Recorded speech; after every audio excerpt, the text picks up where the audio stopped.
Assalamualaikum warahmatullahi wabarakatuh. Bismillahirrahmanirrahim. Alhamdulillahi rabbil alamin. Assalatu wassalamu ala ashrafil anbiya'i wal mursalin, nabiyyina Muhammadin wa ala alihi wa sahbihi ajma'in. Rabbi shrah li sadri wa yassir li amri wahlul 'uqdatan min lisani yafqahu qawli, amma ba'du. Segala puji dan syukur bagi Allah Subhanahu wa taala, Tuhan sekalian alam. Selawat serta salam atas Nabi junjungan kita Nabi Muhammad sallallahu alaihi wasallam, juga atas ahli keluarga baginda, para sahabatnya dan para pengikutnya yang setia sehinggalah ke hari kiamat. Alhamdulillah. Muslimin dan muslimat yang dirahmati Allah Subhanahu wa taala, syukur kita kepada Allah Subhanahu wa taala kerana memberi kepada kita kesempatan pada waktu ini untuk bersama bertemu walaupun secara maya, tapi kita boleh meneruskan siri bacaan kita dalam kitab Talbis Iblis. Terima kasih kepada pihak Bukit Helwa, Badan Kebajikan Islam Telekom Malaysia, Muslimat, yang mana telah menganjurkan siri-siri kuliah secara istiqamah, memberikan kebaikan untuk semua ahli dan juga masyarakat secara umumnya.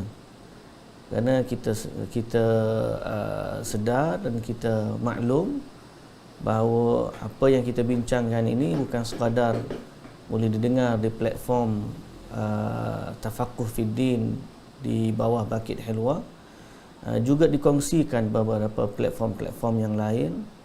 Alhamdulillah, jazakumullahu khairan, untuk memberi kefahaman kepada masyarakat tentang pentingnya kita kekal di atas ajaran Islam yang sebenar, dan tentang sedar juga tentang bahayanya dan begitu liciknya tipu daya iblis dalam menyesatkan manusia. Secara umum yang kita dah bincangkan lama dahulu, bahawa tujuan iblis yang paling utama adalah memesongkan manusia daripada ajaran Islam yang sebenar. Iblis berkehendak supaya Allah murka kepada anak cucu Nabi Adam yang merupakan musuhnya sejak dari awal. Dan cara dia melaksanakan tipu dayanya dan mengajak manusia untuk meninggalkan ajaran agama terbahagi kepada dua. Pertama, untuk dia meninggalkan secara total, meninggalkan ibadah dan mengikuti hawa nafsu. Jadi dia tidak solat, dia tidak puasa, dia tidak haji, dia tidak buat amal ibadat. Sebaliknya dia leka dan lalai dengan maksiat-maksiat yang dilakukan, mencuri, berjudi, berzina, merompak dan seumpama dengannya. Dan iblis juga boleh menipu orang-orang yang rajin dalam ibadah tapi jahil. Okay? Orang yang rajin tapi jahil, rajin beribadah tapi jahil, dengan saranan-saranannya yang melampau, sehingga akhirnya seseorang itu tidak menepati ajaran Islam yang sebenar, melampau dalam melakukan. Sehingga kita bagi contoh yang sebelum daripada ni, kalaulah seorang itu main sukan memanah, anak panah yang tidak tepat mengenai sasaran ni ada dua jenis. Satu, anak panah yang tak sampai kepada target, dan yang kedua, anak panah yang tersasar dan melepasi target. Yang tak sampai target ni memang tak buat ibadat pun. Yang ni golongan nafsu syahwat. Dan yang kedua, golongan rajin ibadat tapi jahil, dia tembak anak panah dia kuat sehingga akhirnya tidak mengenai sasaran dia. Dan itulah golongan yang tertipu. Ada usaha kepada kebaikan, akan tetapi usaha itu digunakan dengan cara yang salah. Alangkah kesiannya bagi orang-orang yang rajin beribadah tetapi tidak menepati sunnah, tidak menepati syariat yang sebenar, sehingga akhirnya amalan mereka tetap juga tidak diterima oleh Allah Subhanahu wa taala. Kata Nabi sallallahu alaihi wasallam, "Man 'amila 'amalan laisa 'alaihi amruna fahuwa raddun." Barang siapa yang melakukan amalan yang tidak kami perintahkan, tidak ada padanya, yakni pada agama ini urusan kami atau perintah kami, fahuwa raddun, maka amalan tersebut tertolak. Jadi itulah yang kita bimbang dan itulah yang kita teringatkan kepada seluruh muslimin dan muslimat, bahawa dalam ibadah pentingnya kita menepati sunnah. Sunnah ni apa yang diajar oleh Nabi sallallahu alaihi wasallam dan diamalkan oleh para sahabat, itulah kita panggil jalan ahli sunnah. Baik.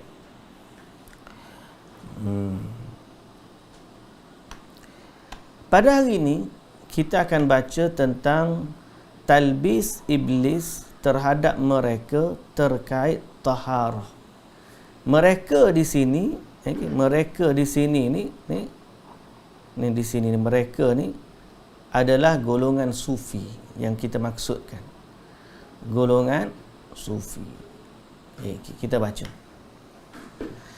Penulis berkata, pada huraian sebelumnya kami telah jelaskan talbis iblis, tipu daya iblis terhadap ahli ibadah terkait taharah.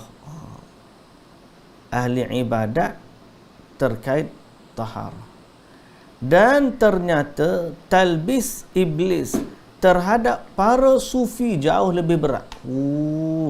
Maknanya penulis kita ni dia membezakan antara nombor satu siapa dia? Ahli ibadat, dan yang kedua para sufi.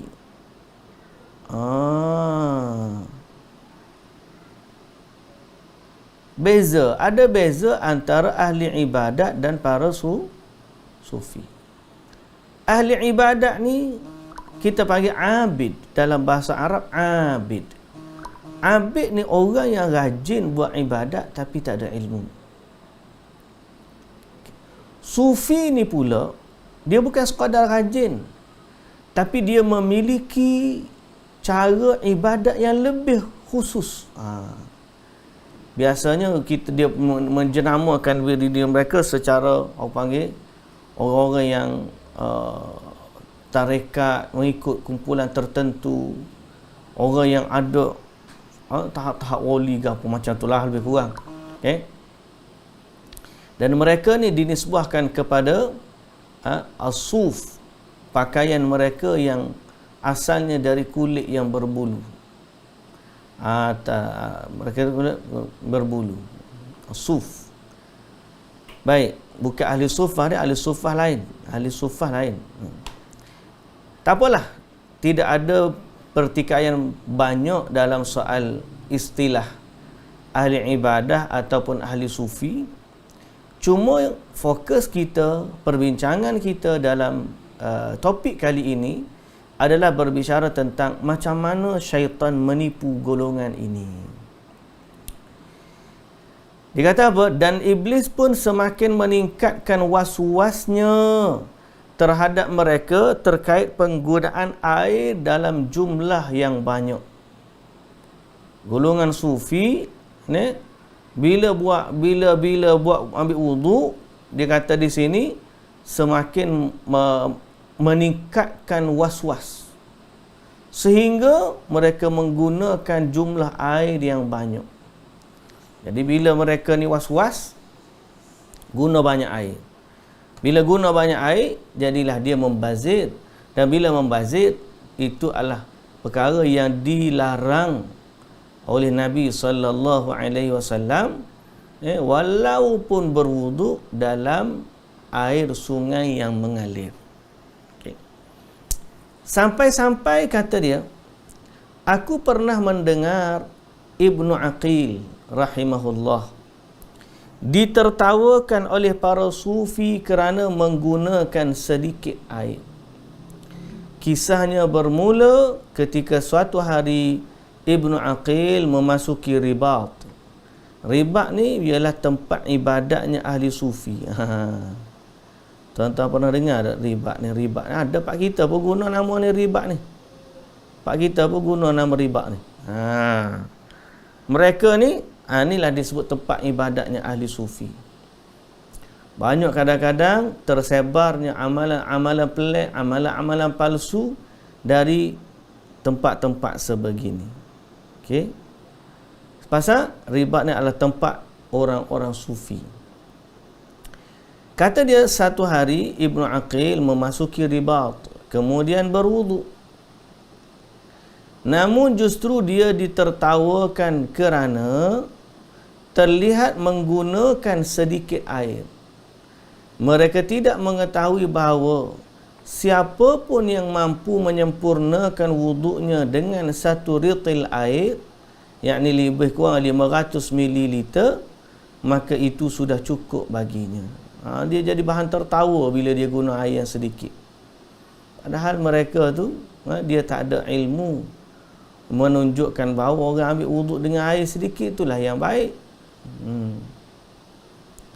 Khabar yang serupa kami terima dari Abu Hamid Asy-Syirazi, bahawasanya satu hari dia bertanya kepada seorang fakir, dengan air apakah kamu berwuduk? Dia menjawab, dengan air sungai, kerana aku punya rasa was-was dalam amalan taharah. Dia tak ambil wuduk dengan air biasa, mesti dia ambil air sungai. Pasal apa? Dia kata tak puas. Dia was-was dalam taharah. Asy-Syirazi pun berkata, setahuku para sufi mengejek syaitan, sekarang justru syaitanlah yang mengejek mereka. Terbalik dah. Akhir sekali mereka diperbodohkan oleh syaitan. Kita tidak menolak, tuan-tuan. Kadang-kadang keinginan yang baik ni, keinginan yang baik ni, kalau dilaksanakan tanpa ilmu atau tanpa panduan syariat, menatijahkan perkara yang sia-sia. Perkara yang sia-sia. Nanti kita akan baca dalam ni macam mana orang-orang ni sampai peringkat buat benda yang sia-sia lah, kita kata. Kita baca lagi. Talbis iblis terhadap mereka terkait salat. Penulis berkata, sebelumnya kami kemukakan talbis iblis terhadap ahli ibadah terkait salat. Dan talbis itu pula, iblis mengelabui, dengan talbis itu pula, iblis mengelabui mata para sufi, bahkan dengan tipu daya yang lebih hebat lagi. Boleh jadi benda yang sama dia tipu daya, tapi kadar tipu tu lebih hebat. Macam mana Macam mana tu? Allahul Musta'an. Kita pun bimbang nak baca-baca bab talbis ni. Pastinya kita bila baca bab talbis ni, iblis lagi dahsyat lah mari pak kita. Kita belajar ni, dia belajar bab tipu daya iblis. Iblis lagi lah mari nak tipu kita.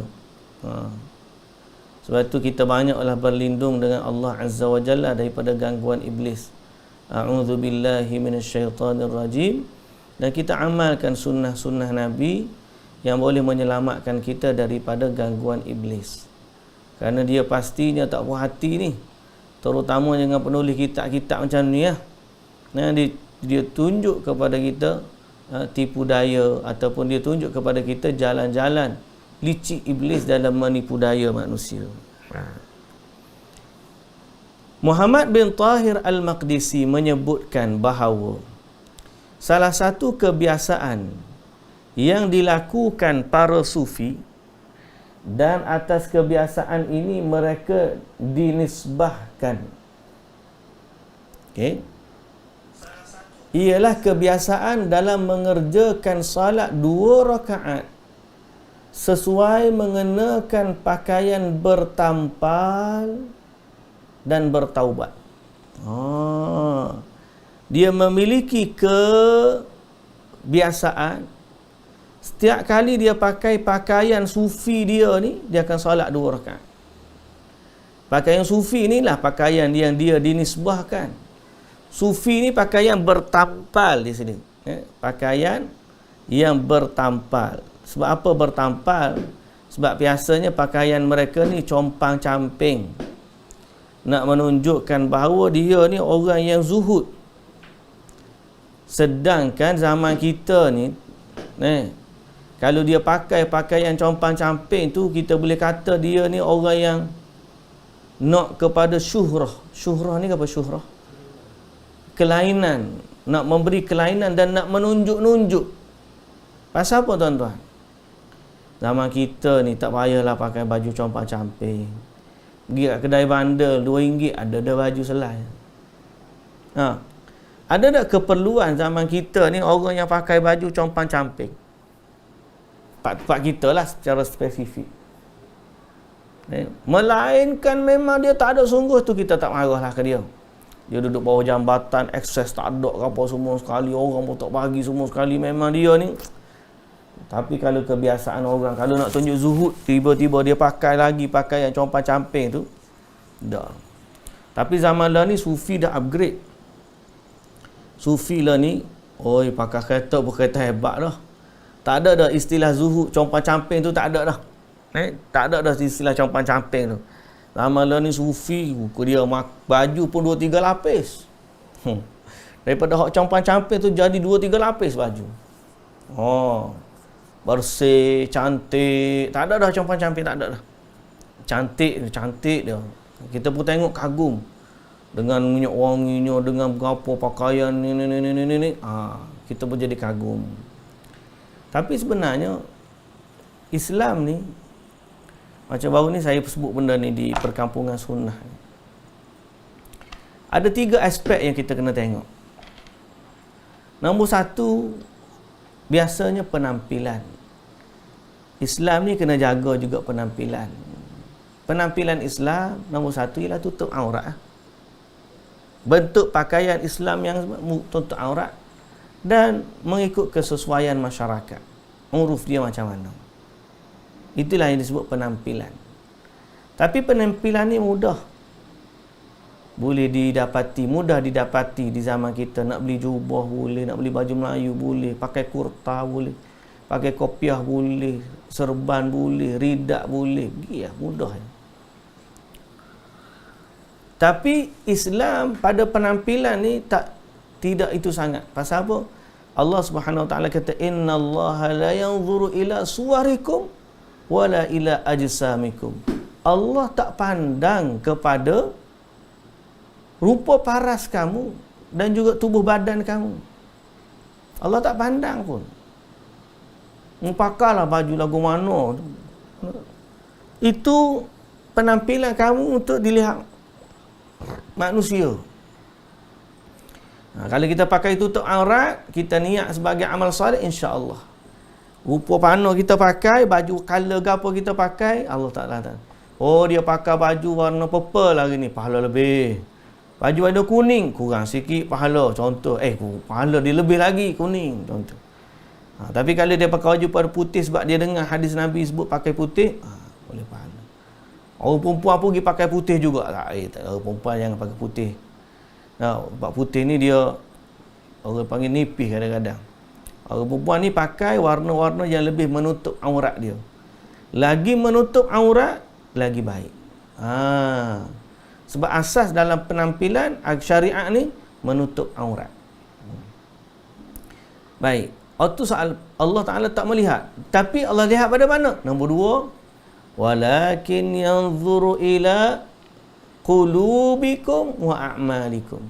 Tapi Allah melihat pada hati dan juga amalan kamu. Dalam hati inilah terkandungnya i'tiqad, kepercayaan. Sama ada kita buat kerana Allah atau kita buat kerana selain Allah. Sama ada kita tauhid, kita benar-benar mengesakan Allah, ataupun ada unsur-unsur syirik dalam hati. Hak tu Allah Ta'ala tengok. Wa a'malikum, dan amalan-amalan kamu. Allah nilai kita pada amalan dan hati. Yang ni Allah Ta'ala nilai kita. Penampilan penting juga kita jaga. Tapi dan kalau kita buat sesuai dengan perintah Allah, tutup aurat, tidak menjolok mata, melabuhkan pakaian bagi wanita, ataupun bagi lelaki dia tidak melabuhkan kain atau seluar dia, itu bagi lelaki. Jadi kalau dia buat ni sesuai dengan perintah Allah, insya-Allah lah kita kata. Tapi keutamaan dalam Islam bukan pada penampilan. Penampilan mudah boleh beli jubah gitu. Penampilan yang paling Islam, hati dan juga amalan. Jadi berbalik kepada soal, kebiasaan para sufi ni, sufi ni dia ada kebiasaan mengerjakan solat 2 rakaat selepas mengenakan pakaian bertampal dan bertaubat. Mereka menguatkan kebiasaan tersebut dengan dasar hadis Thumamah bin Uthal ketika Nabi sallallahu alaihi wasallam memerintahkannya mandi saat masuk Islam. Nabi suruh dia mandi saat masuk Islam. Jadi dia kata saat Thumamah masuk Islam, maka Thumamah diperintahkan mandi. Dia guna hadis tu, kita pun tak tahu dia mari ikut mana. Dia kata apa? Setiap kali kita pakai pakaian bertampal, kita salat 2 rakaat dan bertaubat. Salat 2 rakaat dan bertaubat. Penulis berkata, betapa buruknya ketika orang bodoh berkecimpung pada sesuatu yang bukan bidang kajiannya, bidang pelajarannya. Pasalnya, waktu itu Thumamah adalah seorang yang kafir yang baru masuk Islam. Yang baru masuk Islam.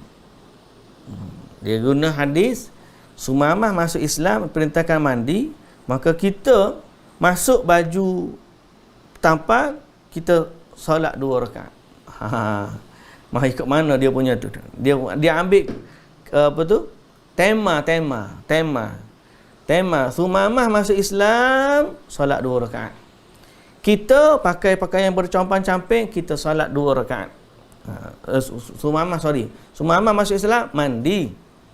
Dia lepas pakai pakaian, solat 2 rakaat, bertaubat. Jadi dia kata apa?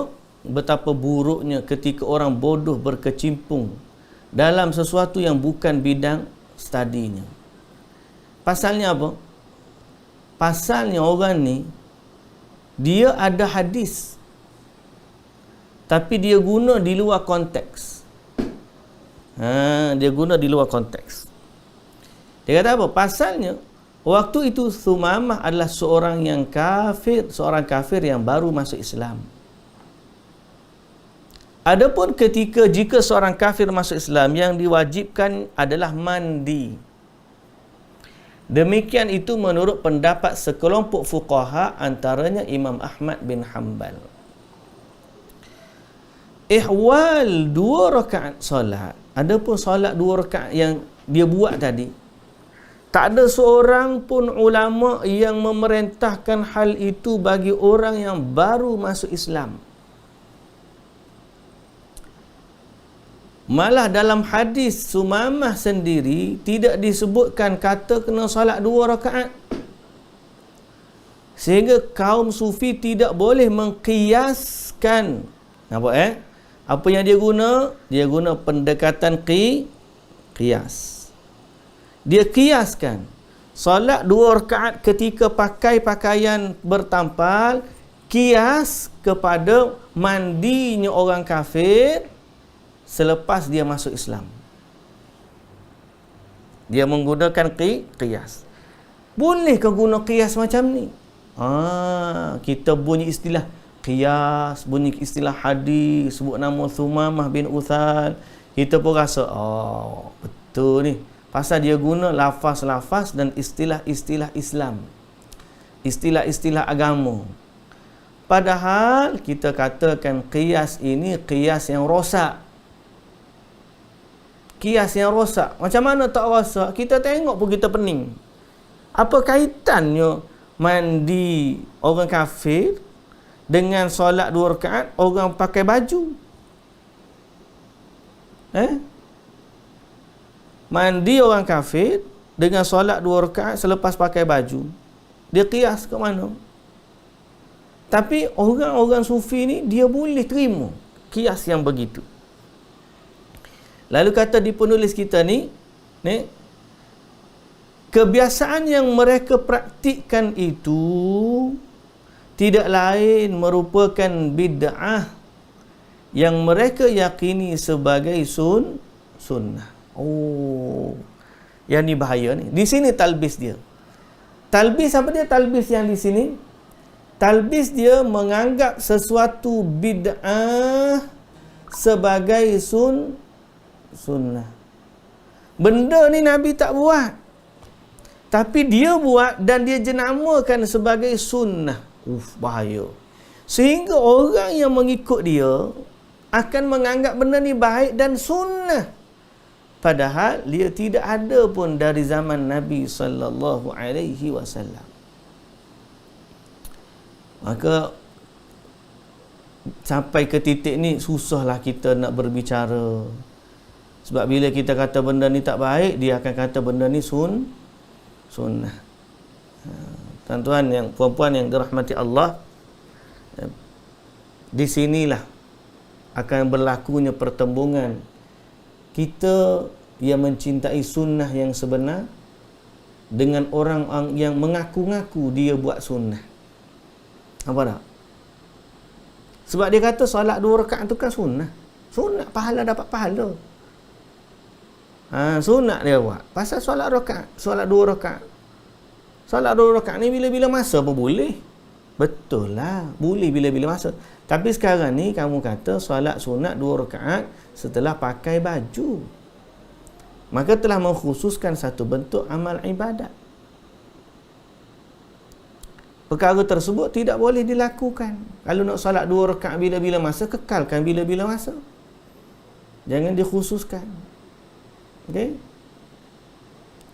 Dan benda yang Nabi tak buat ni, Allahu Akbar. Kita nak beri faham bab-bab ni kan? Lama dah. Baru ni kita pergi kepada perkampungan sunnah.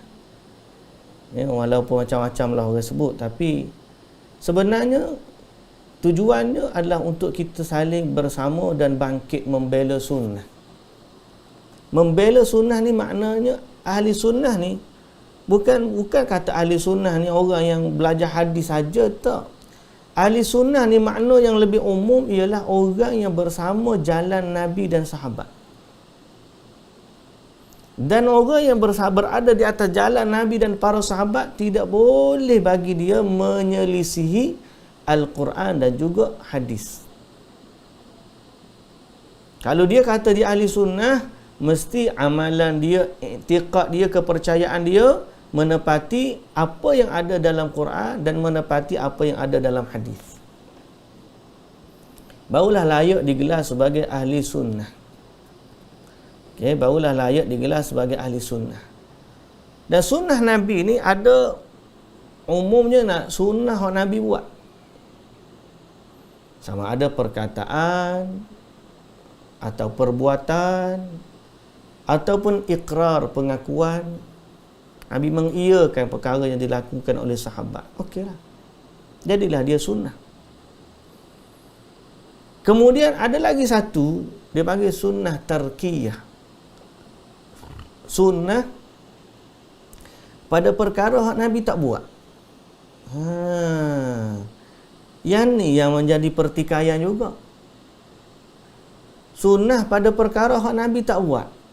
Nabi tak buat benda tu. Jadi kita pun tak buat kerana mengikuti cara Nabi yang tak buat benda tu. Dan perkara yang Nabi tak buat ni, pertama disebut jelas, memang Nabi tak buat. Boleh tak kita jadikan hak Nabi tak ada jadi biar ada? Bagi contoh. Kita bagi contoh yang orang mudah faham. Okey. Contoh dia solat sunat atau solat raya. Solat raya ni kita solat di masjid atau di luar masjid. Ada tak keperluan kita untuk panggil orang datang solat? Pakat mari solat raya, pakat mari solat raya. Ada keperluan? Ada. Boleh tak seseorang itu untuk panggil orang datang solat raya, dia pun kata macam ni. Apa kata kita azan dulu sebelum solat raya? Kita pasti, tuan-tuan, puan-puan yang dirahmati Allah, selama kita solat raya ni, tak ada lagi orang solat raya, dia dahulukan solat raya dengan azan dan iqamat. Tak ada kan? Tak ada. Sebab apa tak ada? Sebab memang Nabi SAW dulu solat raya, tak ada azan, tak ada iqamat. Persoalan. Boleh tak seorang itu dia kata, benda baik ni, kita puji Allah ke? Takkah salah? Tak ada larangan. Memang tak ada larangan pun. Tak ada Nabi kata, jangan azan, jangan qamat waktu nak solat raya. Tak ada larangan. Cuma, dalam riwayat hadis, Nabi solat raya tanpa azan dan iqamat. Ada hadis menunjukkan Nabi solat tanpa azan, tanpa iqamat. Jadi boleh tak kita azan dan iqamat? Kita tak boleh, tak buat lah. Sebab apa? Itulah sunnah. Sebab Nabi tak buat, kita tak buat. Nampak tak? Sebab kita tujuan kita menyelisih ataupun menepati syariat Nabi.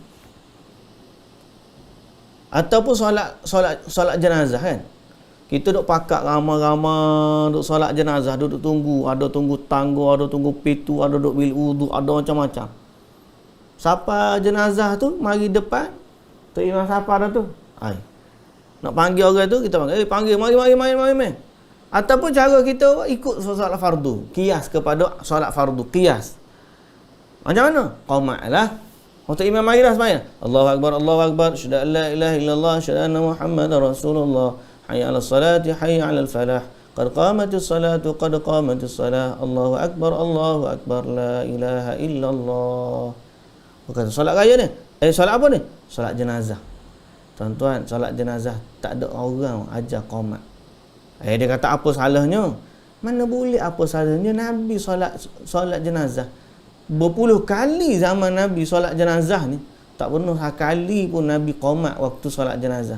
Habis tu, kita ikut Nabi lah.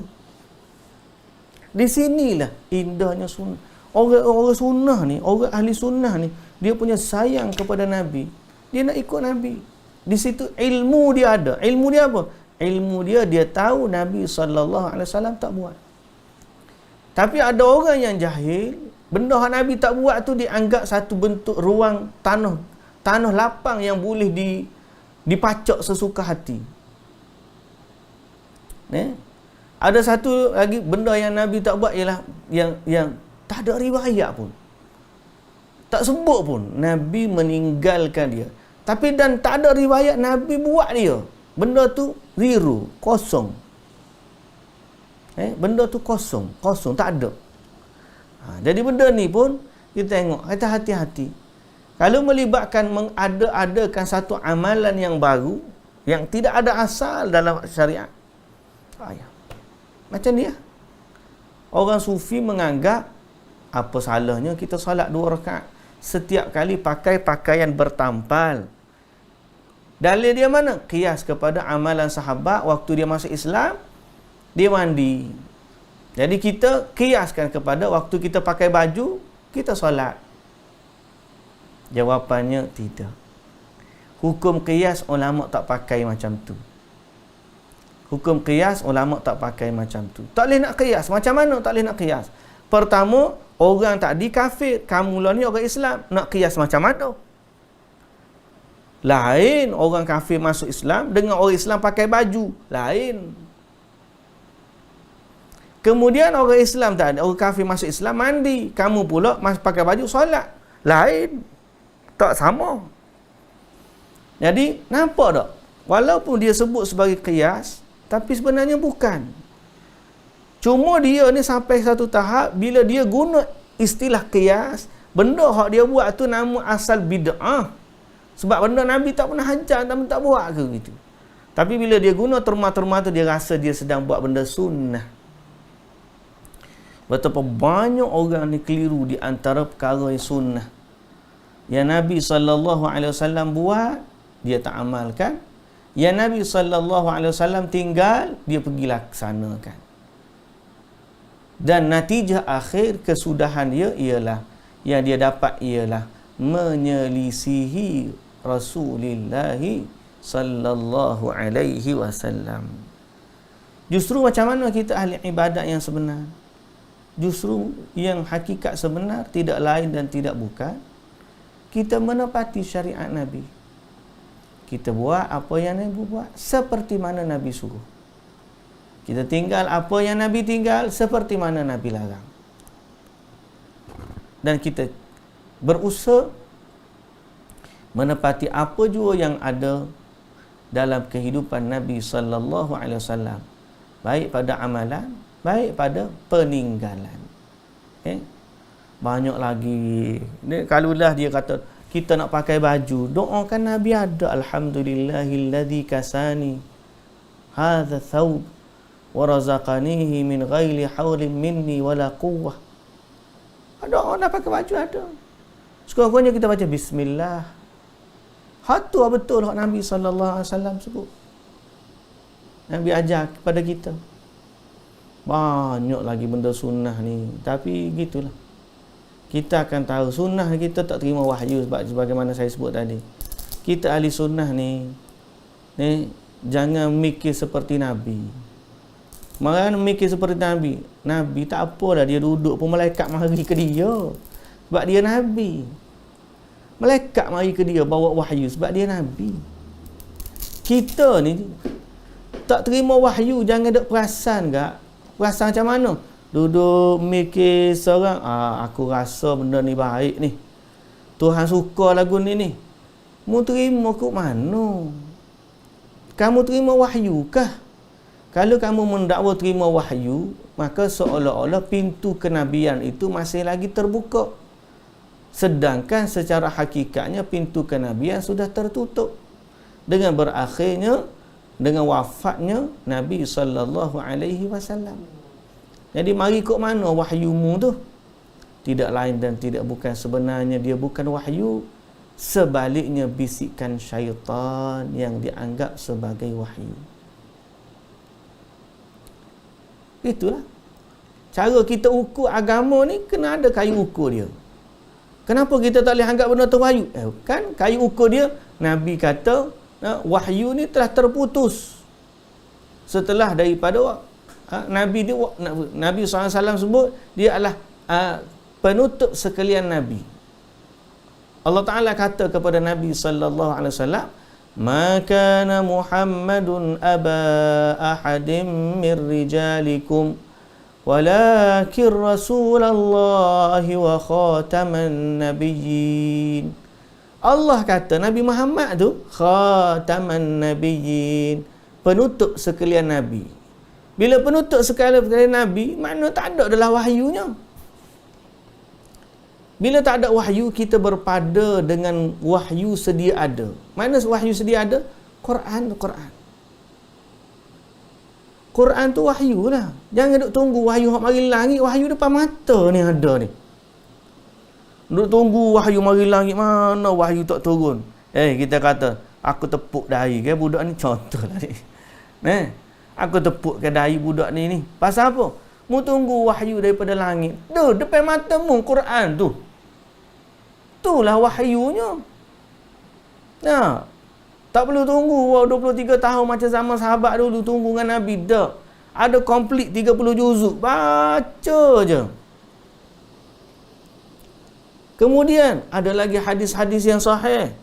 Hak Nabi SAW sebut, walaupun kita tak hidup zaman Nabi, tak hidup dengan Nabi, tak boleh tanya soalan kepada Nabi, semua hak kita nak tanya tu insya-Allah ada persoalannya yang sudah ditanya kepada Nabi oleh para sahabat radhiyallahu anhum. Jadi wahyu depan kita memang ada. Jangan menyelisihi wahyu sedia ada ni. Tu makna dia. Jangan menyelisih wahyu sedia ada dengan mendakwa wahyu yang tak tahu mari daripada mana. Lepas tu dia main hujah. Ilmu Allah tu luas. Dia kata ilmu Allah tu luas. Luas pun ilmu Allah. Memang kita akui Allah tu luas ilmu. Tapi untuk kita sebagai hamba, kita kena mengikut wahyu yang telah diperintahkan oleh Allah melalui jalan Rasulullah sallallahu alaihi wasallam. Di situlah kepatuhan kita, bentuk kepatuhan kita kepada Allah dan juga Rasul.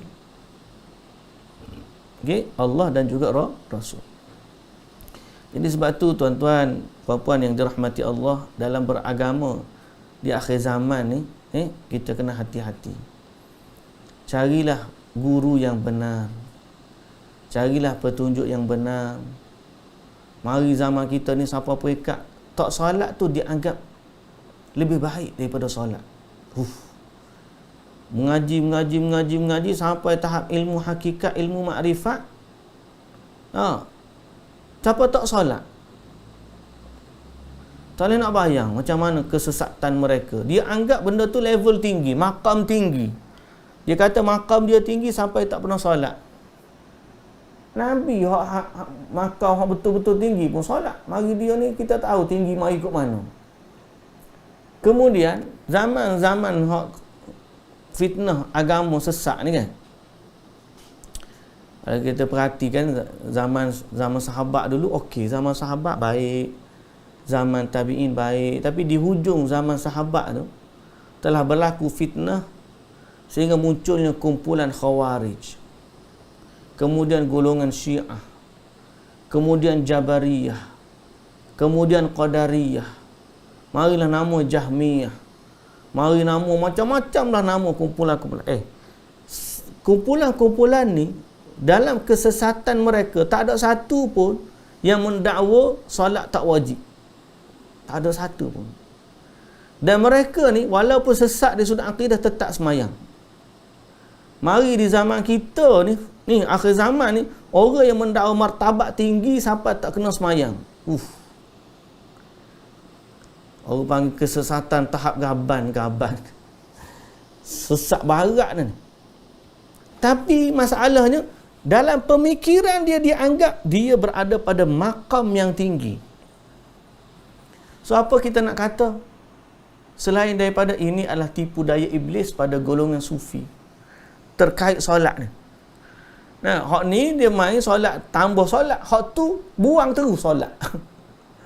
Hak ni salah dah. Pakai baju solat 2 rakaat, mengadakan solat yang sebelumnya tak ada. Nabi tak pernah solat, dia adakan solat sunat bila pakai baju.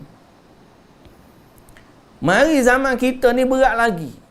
Meniadakan apa yang ada. Solat fardu 5 waktu tu dia tak buat.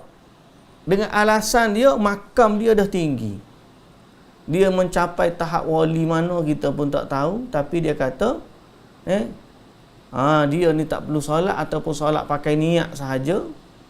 Ataupun dia kata kita ni selama kita ada dosa tak boleh nak semayang, atau macam-macam lah alasan dia, alasan boleh buat. Tapi gambaran umumnya kita nampak dia tidak solat 5 waktu. Atas nama agama, kalau tak semayang sebab dia main koksir dia ni orang jahat tak semayang, tu ma'ruf dah. Ni orang yang belajar ilmu, mengenal Allah, mengenal Tuhan, lama-lama tak semayang. Gila lah, kita kata gila. Ni pemahaman yang menyimpang dari agama. Jadi hati-hati, hati-hati. Saya pesan, hati-hati dalam belajar. Pilihlah guru yang baik, guru yang benar, guru yang berpandu kepada Al-Quran dan juga As-Sunnah. Guru yang faham tentang Quran dengan sebenar-benarnya, guru yang faham tentang Sunnah, yang memiliki keahlian untuk membaca syarah-syarah para alim ulama, yang boleh memandu kita kepada apa yang Allah redha. Jangan menilai seseorang hanya sekadar penampilan dia. Bila dia pakai jubah cantik 2-3 lapis, serban dia besar, tapi dia punya sembang tuan-tuan, gunung pun boleh terangkat lah, boleh terbang lah. Dia punya sembang bab agama ni seolah-olah. Tapi kita yang jahil, bila kita tak ada kayu ukur untuk melihat hak dia kata tu betul atau salah, maka tertipulah orang tu. Ramai mana orang tertipu. Pakaian jubah yang cantik, 2-3 lapis, serban pula macam tertutup telinga ni. Punyalah besar dan sebagainya. Bukan salah dia serban tu, konten hak dia bawa. Akhirnya dia bawa cerita-cerita, amalan-amalan. Dia tak ajak orang baca Quran, dia tak ajak orang baca hadis, dia tak suruh orang mengaji pak lain. Dia hanya amal hak tu guru dia buat, menyimpang daripada agama Islam yang sebenar. Lama-lama ramai pengikut. Bila ramai pengikut, itu bahaya. Ini bahaya. Jadi tuan-tuan, puan-puan yang dirahmati Allah, habis kita hari ini, pastinya kita akan bersambung lagi untuk membahaskan tipu daya iblis terhadap ahli sufi ini. Dan kita berdoa, bukan kita nak kecam siapa-siapa. Sebaliknya kita berdoa kepada Allah. Nombor satu, doa kita apa dia? Rabbana la tuzigh qulubana ba'da idh hadaitana wa hab lana min ladunka rahmah innaka antal wahhab. Ya Allah, jangan pesongkan hati kami setelah Allah Engkau bagi hidayah kepada kami. Kita minta agar Allah tetapkan kita di atas kebenaran dan atas agama Islam. Ya muqallibal qulub, tsabbit qalbi atau tsabbit qulubana ala dinik. Ya Allah, tetapkanlah hati kami ini di atas agamamu. Kita juga minta berlindung dengan Allah Azza wa Jalla dari gangguan syaitan. Rabbi a'udzu bika min hamazatis syayatin wa a'udzu bika rabbi an yahdurun, atau kita kata na'udzu billahi minasyaitonir rajim. Kita minta Allah pandu kita. Yang ketiga, Allah pandu kita kepada hidayah, kepada ilmu yang benar, kepada jalan yang Allah redha. Ihdinas siratal mustaqim, siratal ladzina an'amta 'alaihim ghairil maghdubi 'alaihim waladdallin. Amin. Di perjalanan agama kita ni, hanya Allah Ta'ala yang tahu panjang mana umur kita, tapi kita usahalah agar kita jaga hidayah, petunjuk yang Allah Ta'ala kurniakan kepada kita, dan kita bercita-cita akan mati dalam husnul khatimah. Husnul khatimah. Biarlah kita orang label, orang kata macam-macam, tapi yang penting kita memahami dan kita mengikuti petunjuk Rasulullah sallallahu alaihi wasallam dalam beragama. Kerana destinasi kita yang terakhir adalah akhirat. Bukan terakhir dari sudut apa? Dari sudut sebelum daripada duduk di syurga atau neraka, semua kita ni akan pergi menuju akhirat, dan di saat itu kita akan berhujjah di hadapan Allah, dan kita nak bersama dengan Rasulullah sallallahu alaihi wasallam. Untuk bersama dengan Rasulullah di akhirat sana, kita mesti bersama baginda dalam amalan-amalan di dunia. Kalau kita menyelisihi Rasulullah di dunia, macam mana kita nak bersama dengan baginda di akhirat sana? Fikir-fikirkanlah, beramallah. Wallahu ta'ala alam. Subhanakallahumma wa bihamdika. Ada soalan?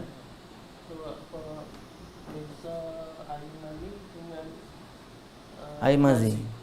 Beza air mani dengan air mazi. Air mani dengan air mazi. Air mani ni cecair yang keluar apabila terangsangnya syahwat. Bila dia keluar, dia air yang cair, tidak pekat, dan keluarnya tidak mempancut, tidak apa panggil, tidak terpancut lah. Adapun air mani dipanggil ma'in dafiq, khuliqa min ma'in dafiq, air yang terpancut. Dia punya likat, dia punya pekat. Keluar dia apabila sampai ke panggil inzal, orang tu mengalami kepuasan dalam apa panggil hubungan dia ataupun dia mimpi, akhirnya keluar air mani. Jadi air mazi ni hukumnya najis lah, haram. Adapun air mani ni ada perbahasan di kalangan ulama, dan sifat dia kata Nabi SAW apa tu yang di pakaian tu Aisyah kutih ke kutih dengan jari dia menghilangkan dia, dan bekas ada Nabi SAW pergi solat. Jadi itu cerita perbahasan air mani dan mazi. Jadi mazi tu najis, beza dia tu lah, ni air mazi keluar pada waktu syahwat yang terangsang, tidak terpancut. Dan air mani ni dia likat, keluar pun dalam sifat yang berbeza, dan bila dia keluar tu biasanya kita akan letih, lemah dan sebagainya. Itu memang jelas tanda dia adalah mani. Allah Ta'ala alam. Cara basuh air mazi memang kena basuh mengalirkan air macam air kencing lah. Adapun air mani ni kita ganyang-ganyang sikit lah. Kalau dia kering kita boleh buang tu, atau kita ganyang-ganyang. Andai kata ada kesan-kesan sedikit lagi, dimaafkan, tak ada masalah. Wallahu ta'ala alam.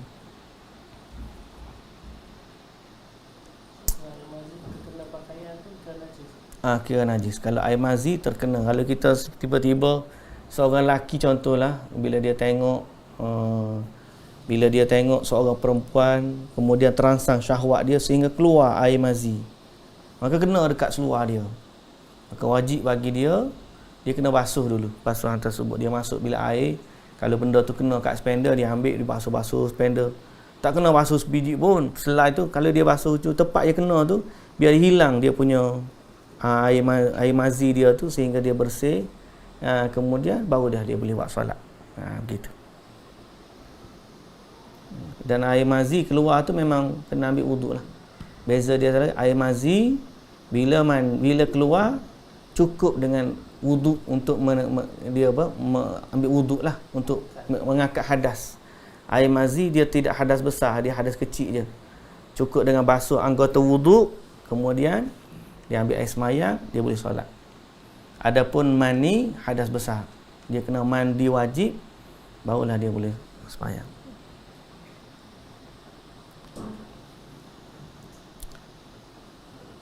Wallahu ta'ala alam. Sekali lagi, subhanakallahumma wa bihamdika, asyhadu an la ilaha illa anta, astaghfiruka wa atubu ilaik. Assalamualaikum warahmatullahi wabarakatuh.